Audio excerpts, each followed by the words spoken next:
Hi, everyone. I'm Soshana Dobrow, an assistant professor at the London School of Economics, and I am thrilled to have this opportunity to talk to folks in the Careers Division. Firstly, I want to thank the Careers Division for inviting me to make this video, and especially Stephanie Gustafson, who sent me a helpful list of questions that will guide what I'm about to say to you. In the spirit of, I don't know, imagining that we were all together at AOM or some other wonderful conference setting, I am going to speak kind of off the cuff without any bells and whistles, and I hope you'll find this interesting. And I'll try to imagine friendly faces from the Careers Division here instead of talking to my computer screen. So without further ado, I wanted to start off by giving you a brief background about my research and what got me interested in studying the topics that I study. And what got me started was before graduate school and during graduate school, I played as a professional musician. And it was through my involvement in that unique and crazy world that I became truly captivated by the phenomenon in front of my very eyes, which was, why do people go into career paths like this where their chances of ever making it are so low? These are highly talented, capable people who are nonetheless throwing themselves into a career path that frankly doesn't look very rational. And that's what really got me going to try to understand that puzzle. And so that's what I set out to understand at the very beginning of graduate school, which is now almost over 20 years ago. And at that time, I became aware of one paper that existed in organizational behavior at the time on the topic of callings, and that's Amy Resnesky and colleagues' 1997 paper on work orientations. And that was the key to me in thinking, wow, maybe these people have a calling, and that's what helps explain why they go into this career path. And so that's when I set out to study musicians and their career paths and the sense of calling that they may experience toward that work. And so that really has guided the bulk of my research ever since. I also do a lot of research on developmental mentoring networks that I'm also very passionate about. But for today, I will be focusing on my research on callings.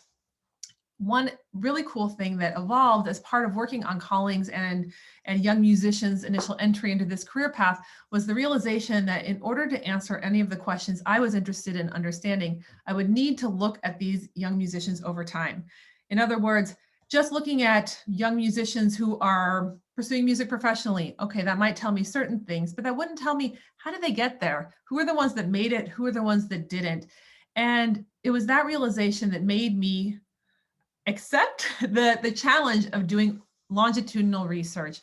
And that's also something that has come to guide my overall research identity. I've been doing longitudinal research on musicians as well as a few other projects for many, many years. And that's something I'll come back to later on in this video. So the next question that I wanted to speak to is, what is the paper that I am proudest of?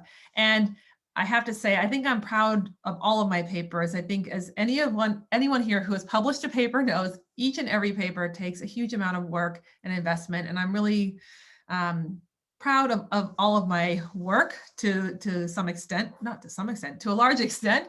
I guess if I had to highlight a couple, I would say one is my paper in 2011 in personnel psychology, co-authored with Jen Tosti-Karas. And it's our paper where we published a scale to measure calling. And that was really the culmination of an awful lot of work that we did for many, many years, a lot of data collection and a lot of analyses to help establish a rigorous measure of calling. And I'm quite proud of that paper and the work Jen and I did on that. Another paper I'm really proud of is my 2015 paper in Journal of Applied Psychology, co-authored with Danny Heller, where we looked at the career paths of musicians using my longitudinal data set of musicians and looked at the links between callings and ultimate behavioral pursuit of a calling, namely in this case, pursuing music professionally. And I'm very proud of that paper. And I can't forget another favorite paper of mine, which is my paper in, am I going to forget the year, 2013 in JOB, The Dynamics of Calling, where I looked at how callings evolve over time and what some of the antecedent factors are that shape the initial development and overall change in calling over time. So it's hard for me to pick. They're all kind of pieces of my broader research agenda, and I'm very proud of all of them. I also want to mention a very, I was about to say a recent paper. It's a new chapter that's coming out soon in the Handbook of Research Methods and Careers, co-edited by Jen Tosti-Karas and Wendy Murphy, is a chapter that I've written with Hannah Weissman, who's my PhD student, on conducting longitudinal research in careers. And I'm really, really proud of that paper, both for working with Hannah on it, and Hannah has done a qualitative longitudinal dissertation, which is an impressive undertaking. I'm also proud of it because in that paper, we've gotten to reflect on our behind the scenes stories of conducting research on careers using longitudinal methods. And I think it's rare that we get the opportunity to speak about those behind the scenes stories of how we do our research and what the implications are for conducting research. So a little bit like doing this video, talking about the story behind the story, but that longitudinal chapter in this forthcoming handbook, I'm quite proud of. So the next question I wanted to answer is what is the biggest challenge and what's the greatest achievement in my career so far? Another hard question to answer, but I think it connects back to the point that I just mentioned about conducting longitudinal research. I will never forget at my dissertation defense many, many years ago, my dissertation chair, Richard Hackman, said to me that he was very proud of me, which was a big deal for me at the time. And that I was I think he said, I don't know if this is true, but he said I was the first doctoral student he had who had conducted a longitudinal dissertation. So I think I've always bit off more than maybe I can chew in terms of data collection, but I think that it's been one of the biggest rewards of this career path for me has been conducting longitudinal research because, you know, we're trying to study people's careers, which are inherently occurring over time. And so how can we understand them if not to understand them over time? It's a massive undertaking, and it has implications for how quickly you can publish and things like that. So there are a lot of disincentives for conducting longitudinal research, but I'm very proud that I did a longitudinal dissertation, and I'm very proud that I've continued to do multiple longitudinal studies over time since that period. And I think another thing I'm proud of in this career is just persevering. I think that's something we all do and all need to keep doing. It's hard to get things published. It's hard to get things published even from wonderful data sets. And, you know, we all just have to keep our chins up and be resilient. And I'm proud of making it this far in that regard. Next question that I wanted to address. What advice would I give to junior academics in the field? So first of all, be part of the careers division if that's where your academic interests lie. I've been involved with the careers division since I was a doctoral student, and I think it's a wonderful home within the academy, full of wonderful people who do wonderful research, and it's just been a source of great connection. So I definitely recommend that.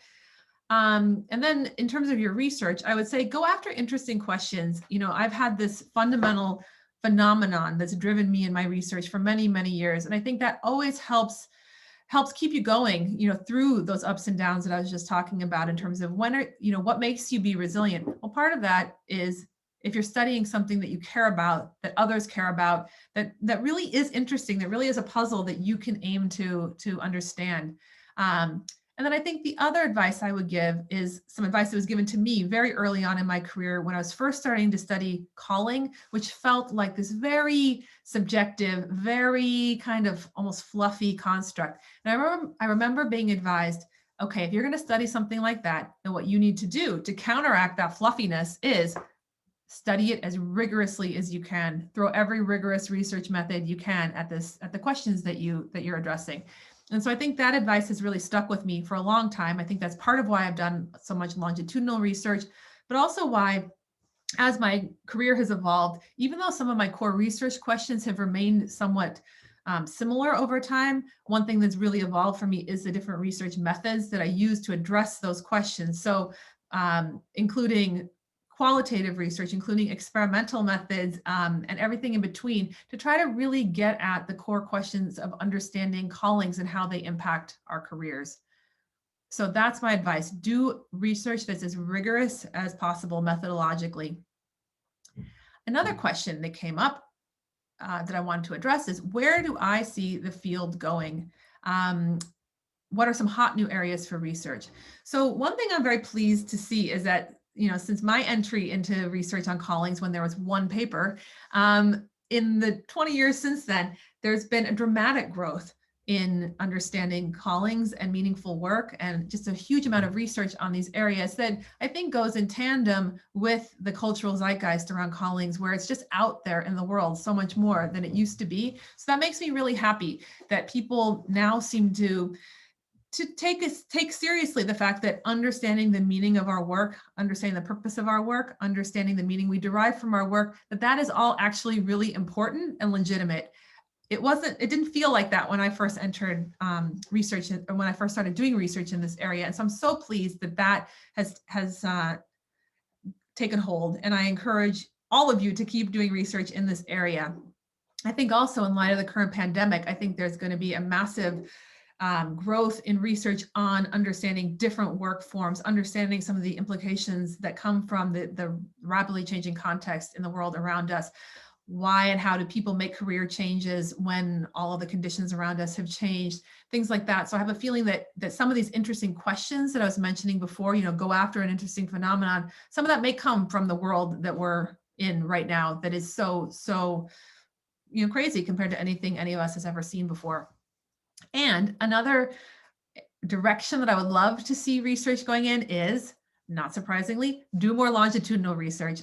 It's not easy, it's not quick, but it's extremely valuable and extremely rewarding. And so I really, really, really hope that many of you will consider embarking on studying questions that should be studied longitudinally using longitudinal methods. Obviously, don't do longitudinal research if you don't need to, but there are many, many questions that can be many careers questions that can best be addressed using longitudinal methods.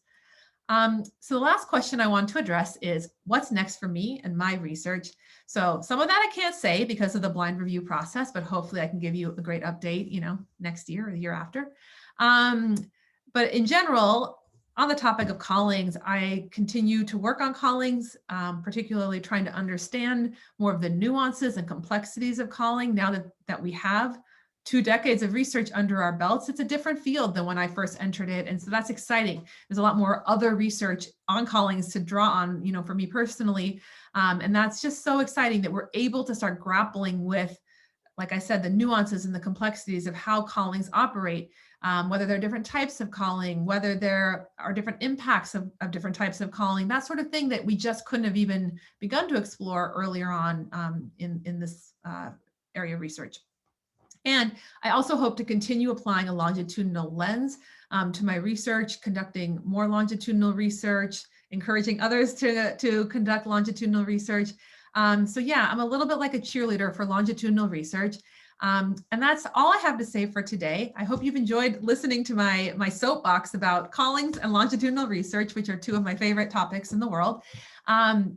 I would love to hear from any of you that have any follow-up questions or comments about anything I've been talking about or ideas you have. You can easily find me through my work email. Again, I'm Soshana Dobrow, and it's a pleasure to see you, and I look forward to seeing you all in person soon. Bye.